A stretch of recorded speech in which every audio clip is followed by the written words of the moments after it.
Your phone buzzes. Unknown number. Maybe it's your mechanic. Maybe a doctor's office. Maybe just a bill you forgot you owed. Before you even read the message, your stomach already knows how to react. For most people, that's a full-body flinch. A few seconds of dread before a single word even loads on the screen. But somewhere out there, right now, someone's phone is buzzing with that exact same message. And they don't even break stride. They glance at it, shrug, and keep walking. Same phone. Same bad news. Two completely different nervous systems. And here's the part that should bother you a little. It's almost never about how much they earn. I know people pulling six figures who still flinch at every notification. And I know people earning half that who haven't flinched in years. The difference comes down to one number, sitting quietly in an account somewhere. And it's way smaller than you think. Most people assume the number that changes everything has to be massive. Six figures. A real investment portfolio. Something that feels impossibly far away from where they're standing right now. It's not. The real shift happens around $15,000. My name's Josh, and I spend an unreasonable amount of time studying why some people's entire relationship with money flips, while everyone around them stays stuck checking their balance with their stomach in their throat. If you'd rather actually understand that shift instead of just hoping it eventually happens to you, stick around. Because today I'm breaking down exactly why $15,000 does something to your brain that no amount of just budget better advice ever will. When most people picture building wealth, their brain jumps to one of two pictures. Either someone who got lucky, an inheritance, a trust fund, a head start they didn't earn, or someone grinding for 30 straight years, clipping coupons and denying themselves everything, $1 at a time, until they finally arrive somewhere. Neither picture is how this actually works. There's a third thing happening that almost nobody talks about, and it has nothing to do with luck or decades of suffering. There are specific financial thresholds that function like invisible gates. Cross one, and the entire game changes shape underneath you. $15,000 is the first real one.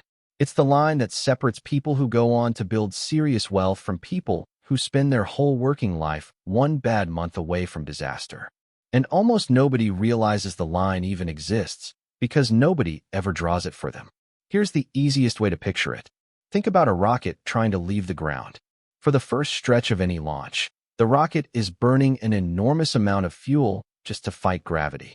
It's loud, it's violent, and from the outside it barely looks like it's moving at all.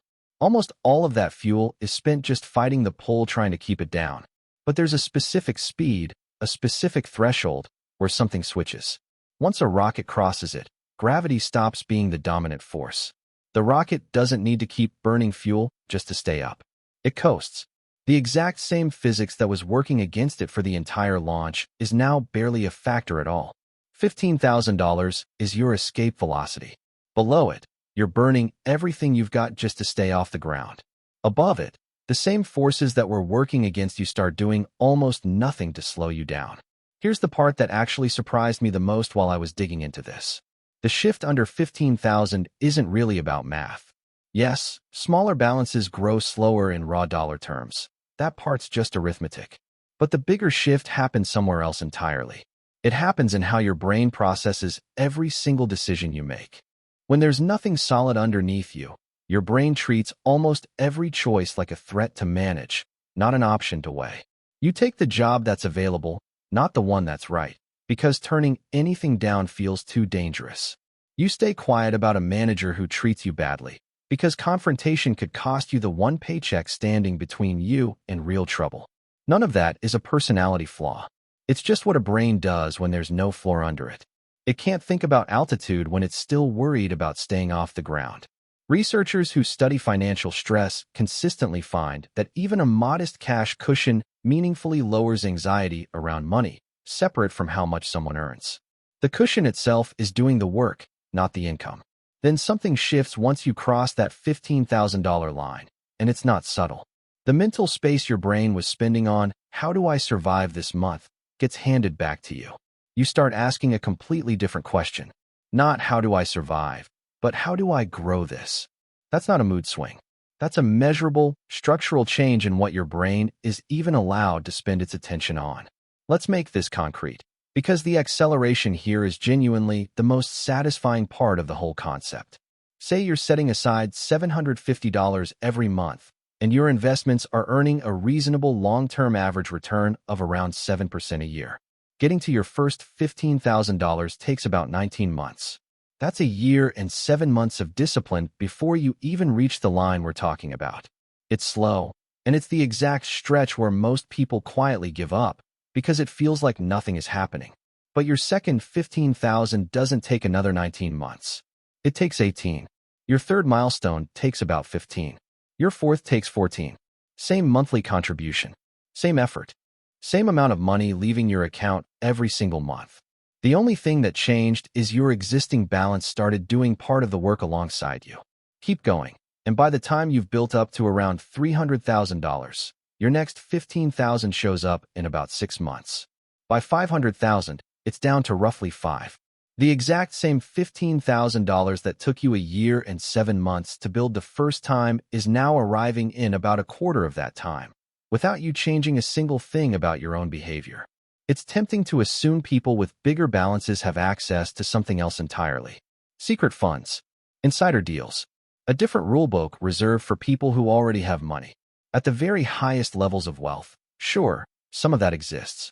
But that's not what's driving this particular shift, and the truth is almost insultingly simple.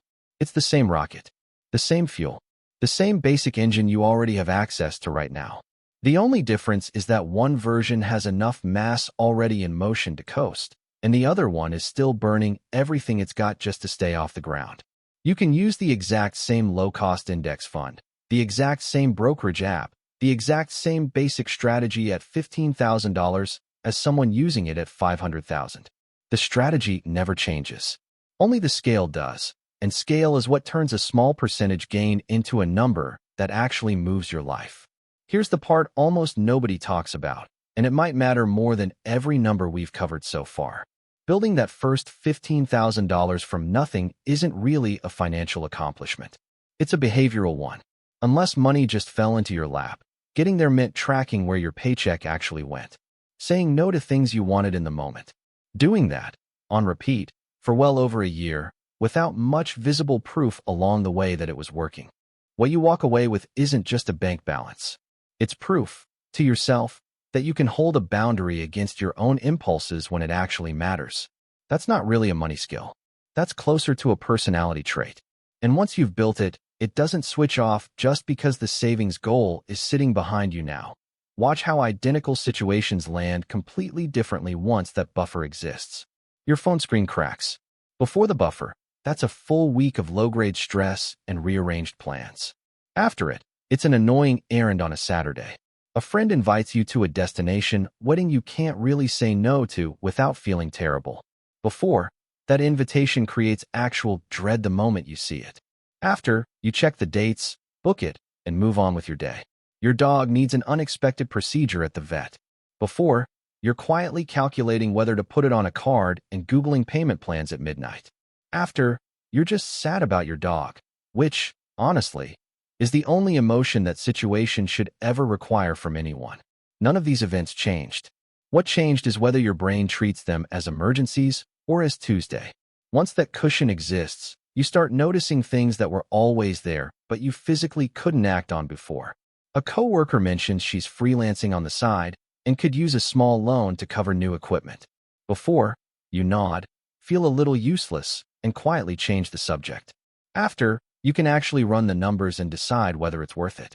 A course comes up that could genuinely shift your career, but it costs real money up front. Before, you scroll past it without a second thought. After, you can weigh whether the return is worth the cost, instead of ruling it out automatically. None of this is mystical. People don't get richer because money is magically drawn toward people who already have it. They get richer because having a financial floor turns close calls into actual decisions they're capable of making in the first place. Something else flips around this point that genuinely surprised me. You'd expect that once you have money, you'd obsess over every spending decision even more. The opposite happens. Before the cushion exists, every purchase gets put through a mental audit. Generic or name brand. Make the coffee at home or buy it. Drive a few extra minutes for slightly cheaper gas. All of that mental energy spent on decisions that, even in a genuinely bad year, might cost you a few $100s total. Once the floor exists, That energy redirects toward decisions that are actually worth obsessing over. Where you live, what you drive, how aggressively you're saving, where your investments are actually going.